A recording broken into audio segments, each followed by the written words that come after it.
ખરા જોયા જુદી જાતનું ગીત. આયા એવું બધું થોડી કર્યું છે, મેં ગીત ગાયું હતું પ્રોપર.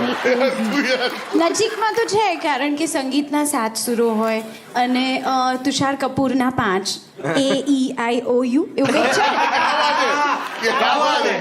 એમનું ગ્રામર બી કેટલું સરસ છે યાર. यार इनको थोड़ा कुछ कोई दो. હવે આ ખભો ધુએ નહીં અઠવાડિયા સુધી, ખબર છે?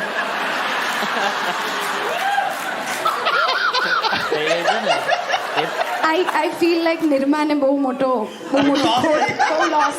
Sorry bro. પરમ દિવસનો કેરેક્ટર લખીને બેઠો છે આ હોશિયાર માણસ. એટલે એ જે તમે તુષાર સરે જોડે ગીત ગાયું હતું ને, તો અમારા ઘરમાં બી એવું એક બોન્ડિંગ મુવમેન્ટ થઈ ગયેલું. તમે ફિનાલે બધું તમે ગઈ લીધું, તમારું બધું મસ્ત બધું ચાલતું હતું ને, તેમાં તમારા ફાધરને સ્ટેજ પર બોલાયા, તમે જોડે એક સરસ ગીત ગાયું. અહીંયા મારા ઘરમાં મારા બાપા ને મારી બેન બી ગાવાનું ચાલુ કર્યું, અને એ લોકો બંને